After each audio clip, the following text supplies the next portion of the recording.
बोलिए बंदी छोर साहिब कबीर की जय। संत समाज की जय। भक्त जनों की जय। साहिब बंदगी, साहिब बंदगी, साहिब बंदगी। सदगुरु कबीर बीजक साखी प्रकरण साखी 226। काजर केरी कोठरी बूढ़ता है संसार, बलिहारी तेई पुरुष की जो पैठ के निकरनहार।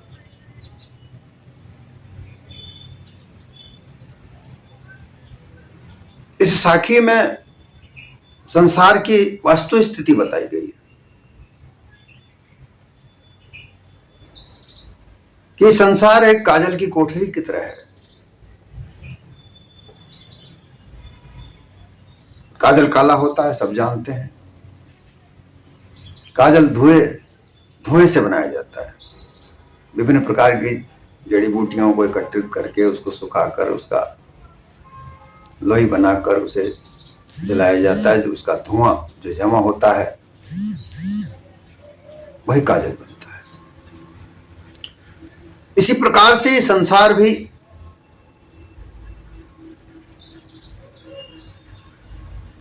व्यक्ति की छाया मात्र है। मायावी संसार है, इसमें माया ही माया का प्रसार है। माया क्या है? माया एक छाया है। जड़ और चेतन के सम्मिश्रण से, जड़ और चेतन के अनादि संबंध से विभिन्न प्रकार के जो प्रारूप बनते हैं, ये सब माया है। और इस 84 जीवाजून योनि में मानव देह अत्यंत उत्तम है। यही सब कुछ इस संसार की रचना करता है। हम देख रहे हैं कि संसार धीरे धीरे धीरे धीरे बदलता बदलता बदलता बदलता क्या प्रारूप धारण कर रहा है। आज से 10,000 साल वर्ष पहले कपड़े नहीं हुआ करते थे। आज इस मानव ने ऐसे ऐसे कपड़े बनाए हैं कि लोग अर्धनग्न कपड़े पहनकर घूमते हैं।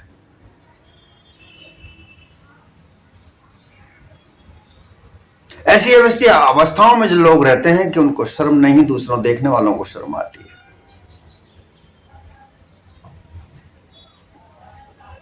अभी एक जगह एक एक्सीडेंट हुआ।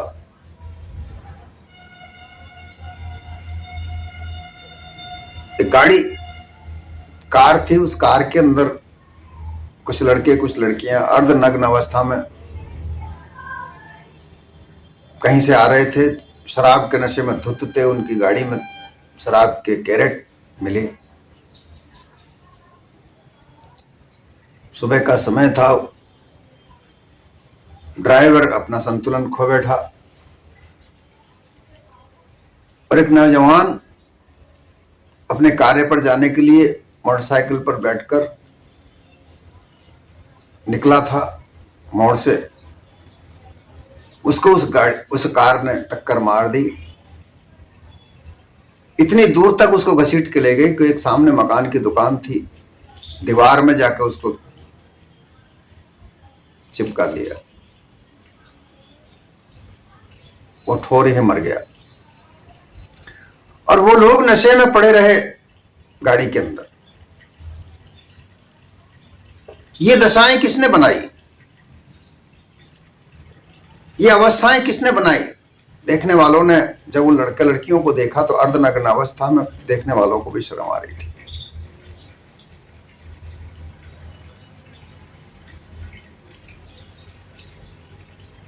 आज से 10,000 वर्ष पहले जानवरों की तरह वन में ही रहने वाला मनुष्य वन मानुष कहलाता था। वहां भी वो नंगा ही था, कपड़े नहीं थे। परंतु उसके शरीर पर रोए थे, बाल थे। आज तो ये दशा है कि अपने अंग प्रदर्शन करने के लिए कपड़े पहने जाते हैं। ये किसने बनाया? कोई ईश्वर या कोई ऊपर आसमान में बैठा कोई ताकत नहीं बना रही, ये सब मानव का मन बना रहा है।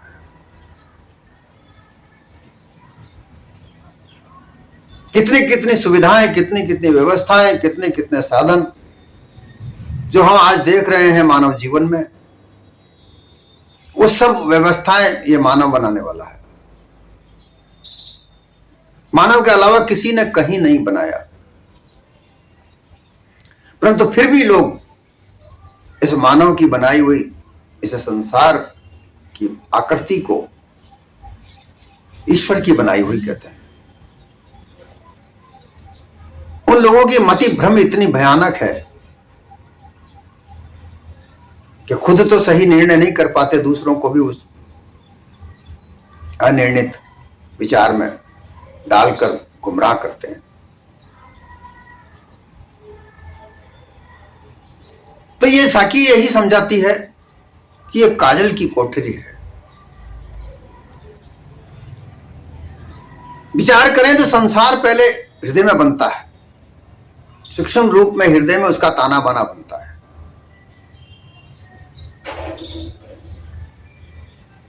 और हृदय में ही काला है, हृदय में ही प्रकाश है। काला कलोच का मतलब है अंधकार, अंधकार का तात्पर्य अज्ञान है। तो ज्यादातर लोग अज्ञान दशा में रहते हैं। लोग समझते हैं कि हमने डिग्रियां प्राप्त की, हम एमए बीए पीएचडी हैं, वही ज्ञान है। वह ज्ञान एक संसारिक ज्ञान है, धन कमाने मात्र के लिए।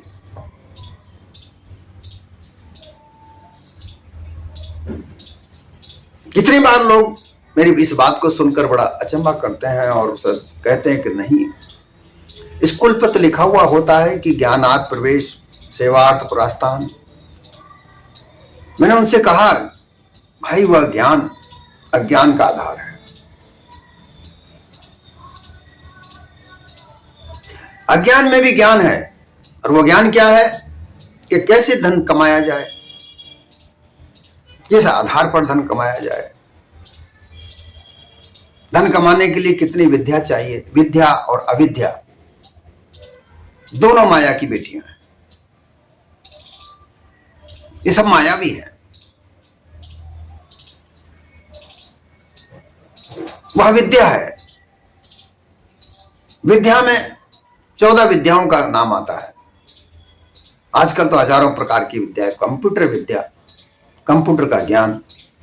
तो कंप्यूटर का ज्ञान कंप्यूटर चलाने के लिए है, सॉफ्टवेयर बनाने के लिए है, कंप्यूटर ठीक करने के लिए है, कंप्यूटर से क्या क्या कार्य होता है वह जानकारी प्राप्त करने के लिए ज्ञान है।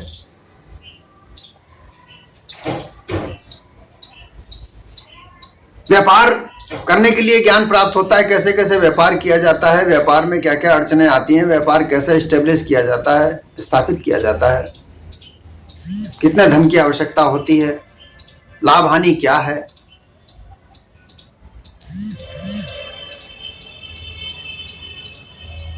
और फिर व्यवहार, उस व्यवसाय को चलाने के लिए व्यवहार, कितना काम आता है, कितना नहीं आता, किससे व्यवहार करे, किससे नहीं करे, ये मात्र जानकारी, ये विद्या है। इसको अपरा विद्या कहते हैं।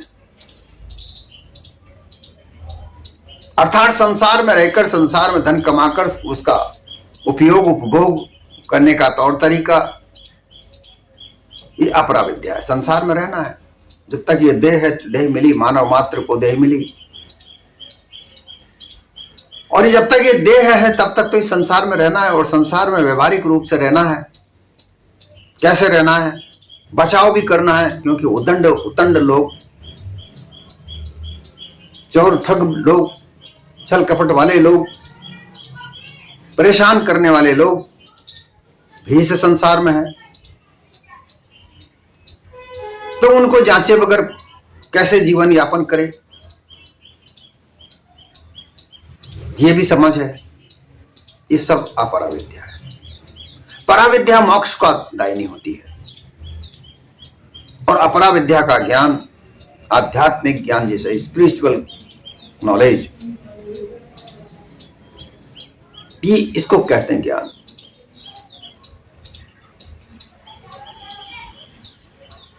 तो ये सब ताना बाना पहले हृदय में बनता है, घट में बनता है, और घट में वही ताना बाना बनता है जो हम संसार में देखते हैं, सुनते हैं, महसूस करते हैं, व्यवहार में देखते हैं।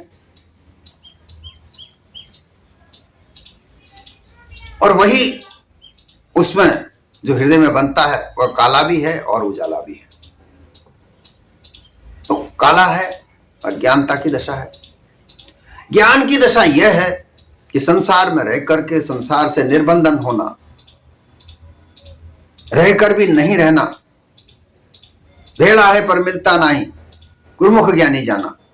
ये एक गुरु शिष्य परंपरा के आधार पर ये एक सूक्ष्म आध्यात्मिक ज्ञान प्राप्त होता है, जिसके अलग अलग मत पंथ हैं, धर्म हैं। वो अब मोक्ष का देने का दावा करते हैं। कई प्रकार के धर्म, मत, पंथ सब मोक्ष को, क्योंकि मोक्ष चार पदार्थ इस संसार में पाने के लिए मानव का अधिकार है, कर्तव्य है। अर्थ, धर्म, काम, मोक्ष। अर्थ का तात्पर्य धन से है कि धन कैसे कमाया जाए। ये बात मैं कई और भी वीडियो में कह चुका हूं।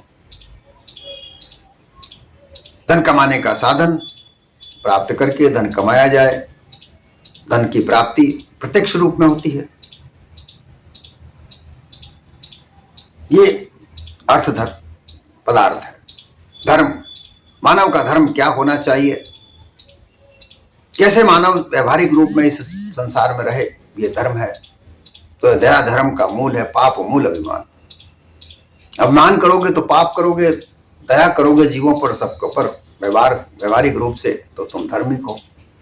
लेकिन मत पंथों का निर्माण करके इस मानव ने अलग अलग धर्म बनाए, अलग अलग उनकी रीति नीति बनाई, अलग अलग पाठ पूजा तरीके बनाए, उनमें उलझाया और कहा मुक्ति हमारे पास है। काम, इस संसार में काम, मानव जीवन में कई प्रकार के काम है।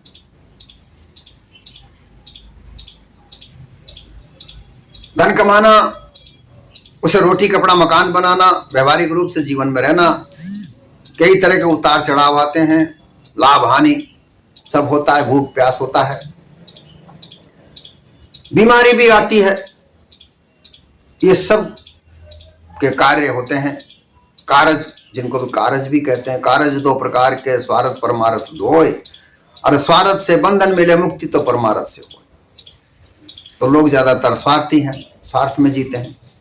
ये काम है, अर्थ, धर्म, काम। और फिर इन तीनों पदार्थों को प्राप्त करने की होड़ लगी हुई है इस संसार में, भागा दौड़ी इसी में लगी हुई है। लेकिन मोक्ष प्राप्त करना कोई नहीं चाहता। ये जितने भी मत पंथों का निर्माण करने वाले, धर्मों का निर्माण करने वाले, वो कहते हैं कि मोक्ष तो मरने के बाद प्राप्त होती है। भाई सब चीजें प्रत्यक्ष में मिलती हैं। धन प्रत्यक्ष में मिलता है, काम प्रत्यक्ष में होता है, मकान बनाया जाता है, रोटी बनाई जाती है, सब प्रत्यक्ष में है। भोजन किया जाता है, खाना बनाकर तो प्रत्यक्ष में बनाया जाता है। तो मोक्ष प्रत्यक्ष में क्यों नहीं? मोक्ष में प्रत्यक्ष में होनी चाहिए। तो मोक्ष के लिए सब कहते हैं तो मरने के बाद प्राप्त होगी। सब चीज प्रत्यक्ष में प्राप्त हो रही है, तो फिर मोक्ष प्रत्यक्ष में क्यों नहीं? जब उनसे प्रश्न किया जाता है तो फिर वो उनको नास्तिक कह देते हैं। तो मानते नहीं हो, धर्म की बात नहीं मानते हो। धार्मिक बात यही है कि मरने के बाद मोक्ष मिलती है, क्योंकि माया बंधन मरते तक, ये जब तक देह है जब तक छूटता नहीं है। और माया से छूटना है तो ईश्वर की प्रार्थना करो, आराधना करो, तब ये माया से बंधन छूटेगा, और ये जीते जी नहीं छूटता, ये मरने के बाद छूटता है। ऐसा लोगों को भ्रमित करके उनको बांधे रखा जाता है।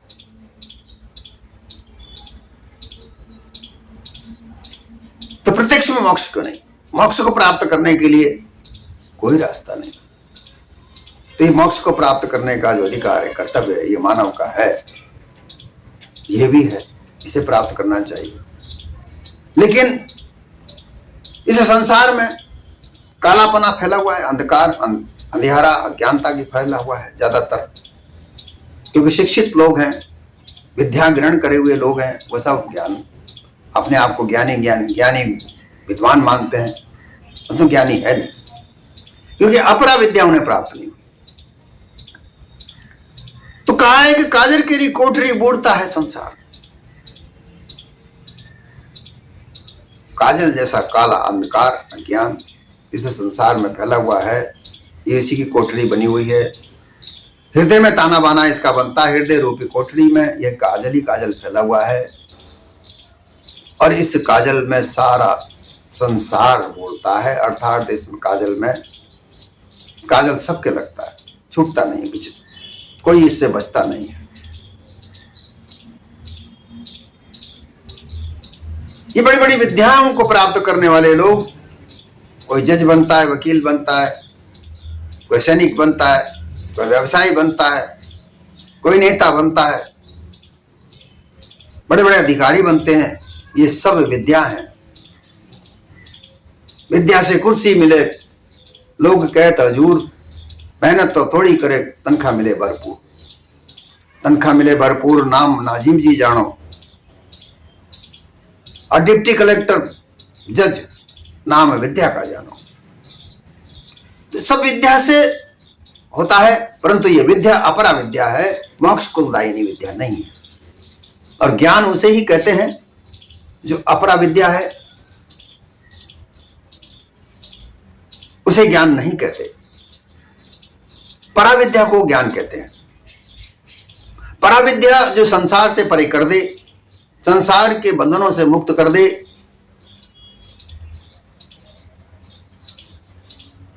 तो जब तक ये ज्ञान नहीं है, अपरा विद्या का ज्ञान नहीं है, विद्या का ज्ञान है, विद्या का ज्ञान को ज्ञान कहते हैं कि विद्या प्राप्त करने का ज्ञान, परंतु वहां पर अज्ञान आधार है। अपरा विद्या का आधार अज्ञान है, परा विद्या का आधार ज्ञान है। यह हमें अच्छी तरह समझ लेना चाहिए कि अहंकार और माया, ये दोनों इस संसार को रचना करने वाले हैं। अहंकार से मैं हूं, ये मेरा कार्य है, मेरा धन है, ये मेरा परिवार है, ऐसा करके लोग अपने आप को अहंकारी में, माया के प्रपंच में फंसा के रखते हैं।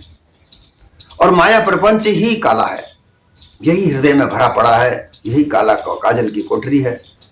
सूक्ष्म रूप में ताना बाना सब हृदय में बनता है, और वही काजल की कोठरी है जिससे कोई नहीं बच पाता, सारा संसार उसमें डूबा पड़ा है।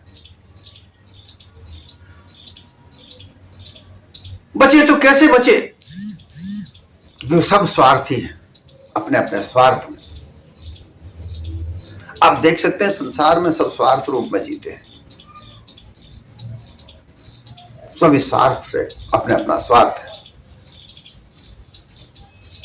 और उसी में छल कपट पाखंड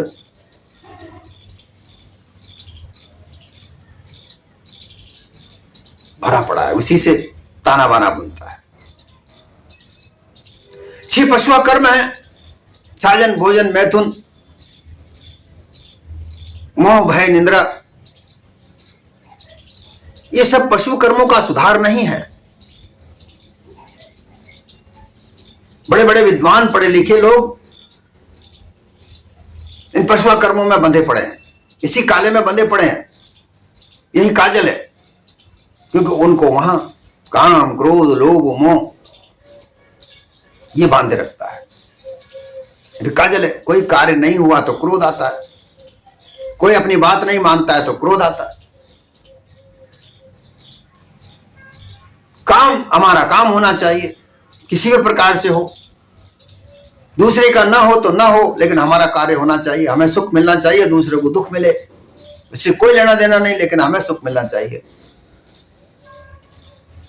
काम, क्रोध, लोभ, मोह, छाजन, भोजन, मैथुन, निद्रा, मोह, भय, ये सब काजल की कोठरी के अंदर भरे पड़े हैं।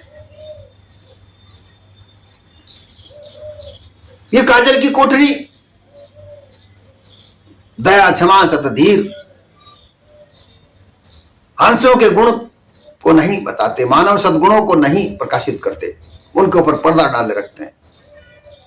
तो फिर पराविद्या का जानकारी, उसका ज्ञान कैसे प्राप्त हो? जब अपरा विद्या का सारा घेरा बना पड़ा है, सारी काली कोठरी भरी पड़ी है, हृदय रूपी कोठरी काली काजल में भरी पड़ी है, तो वहां पर प्रकाश कैसे हो? इसलिए उससे बचने के लिए, इसे कब बचे? बलिहारी तई पुरुष की जो पैर ठीके निकरनहार, इसमें से निकलने, उस बलिहारी है उस पुरुष की जो इसमें से बैठ कर निकल जाए, काजल की कोठरी में बैठ भी जाए और काजल उसके न लगे, उस पुरुष की बहुत बलिहारी है। वही तो पुरुष है, वही संसार को एक रास्ता बता सकता है, अंधकार से उजाले की ओर ले जा सकता है। यह पुरुष कौन सा है? सबसे पहले इस संसार से मोह का त्याग करे, मोह का सुधार करे। और वो सुधार कब होगा? जब वैराग धारण करेगा, दृढ़ वैराग धारण करेगा। दृढ़ वैराग के आधार पर वो जो गलत वस्तुएं हैं, जो असत्य चीजें हैं, उनका त्याग करना वैराग है। जो असत्य चीजें हैं, जो दुखदाई हैं, जो बंधन में रखती हैं, उनका तुरंत त्याग कर दे, दोबारा उनमें न बंधे, तब मोह धीरे धीरे नाश होगा और ये काजल साफ होता जाएगा। जब काजल धीरे धीरे साफ हो जाएगा तो प्रकाश उसमें से निकलता रहेगा, जो पराविद्या प्रकाशित होगी।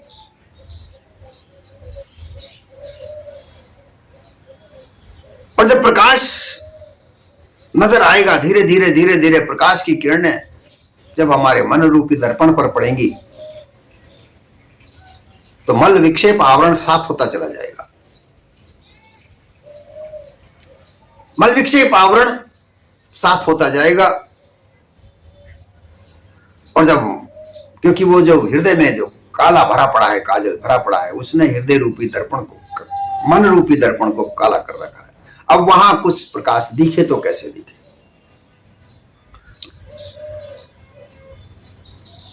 तो इसे करने का जो मार्ग है वह है सत्संग, समता, विचार। चौथा है सत्संग।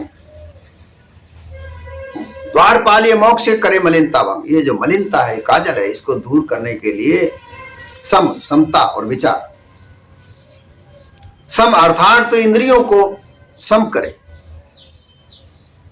ये इंद्रियां इस संसार के 5 विषयों में लिप्त है, आसक्ति के द्वारा बंधी हुई है, हमेशा लिप्त रहती हैं।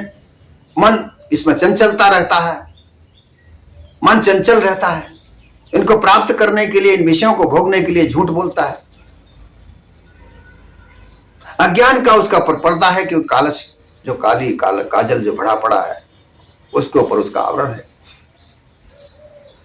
तो इनको दूर करने के लिए सबसे पहले अपने इंद्रियों को सम करे। जब इंद्रियों को सम करोगे तब विचार पैदा होगा, जब विचार कर सकोगे।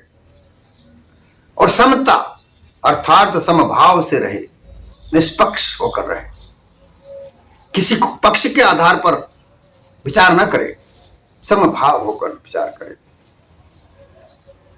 और ये सब कहां पैदा होता है? जहां सत्संग होती है, जहां सत्य का संग हो, असत्य का त्याग हो, ऐसी स्थिति करे, ऐसा संग करे। इस संसार में कुसंग तो बहुत है, सत्संग एक ही है। सत्संग का कोई प्रकार नहीं है, सत्संग एक ही प्रकार की।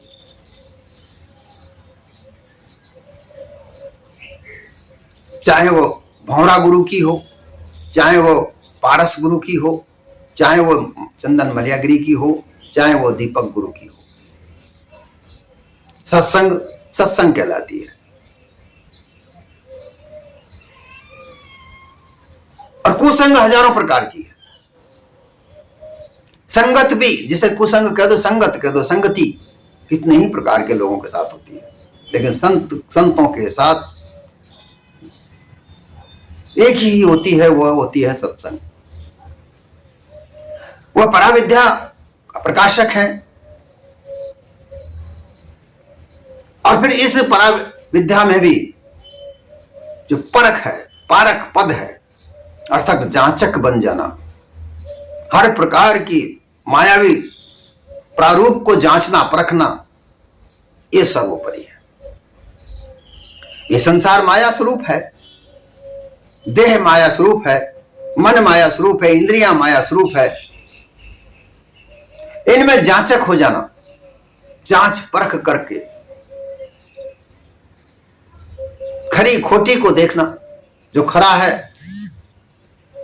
उसे ग्रहण करे, खोटा है उसे त्याग कर दे।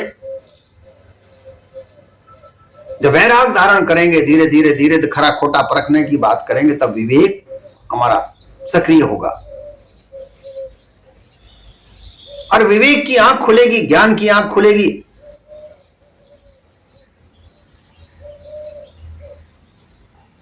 बाहर की दो गई भीये की गई बोराए, ये अर्थात घट के अंदर ज्ञान की आंख होती है। बाहर की आंख जो है वो पक्षपात पूर्ण रवैये के आधार पर इस संसार को समझ नहीं पाता, क्योंकि हम किसी न किसी पक्ष में बंधे हुए होते हैं। पक्ष क्या है? किसी मत पंथ में हम बंधे हुए हैं, किसी धर्म में हम बंधे हुए हैं, चाहे वो कैसा ही हमें कष्टदायी है, लेकिन हम उसमें बंधे पड़े रहेंगे। बहुत कम लोग ऐसे हुए कि अपने मत पंथ धर्म को ठुकरा करके और अपना अपना सिद्धांत कायम किया। सदगुरु कबीर ने ऐसा किया। सदगुरु कबीर सर्वोपरि एक ऐसे व्यक्ति हुए जिन्होंने अपने विभिन्न प्रकार की संसार की मान्यताओं को ठुकरा कर, उनमें खरा खोटा देखकर अपना एक सिद्धांत दिया, पारख परख दिया। बारंबार उनको कोटि कोटि प्रणाम। उन्हीं को बंधन छुड़ाने वाले कहा गया, बंदी छोड़ उन्हें कहा गया।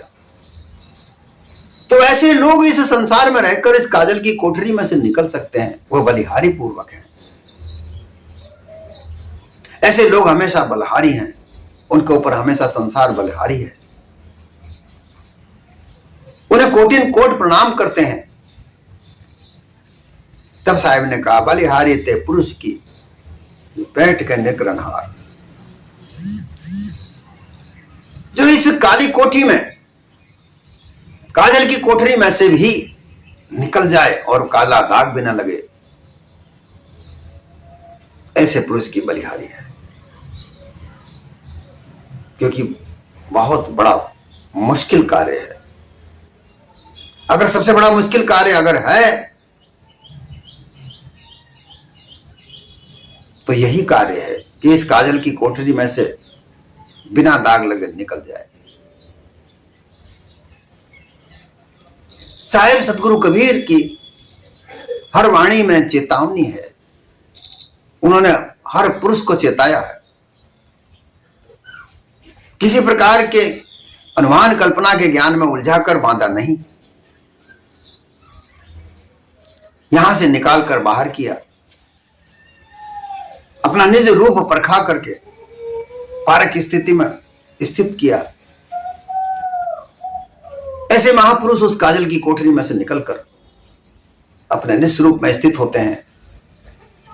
ऐसे महापुरुषों की हमेशा बलिहारी है। और बलिहारी माननी चाहिए।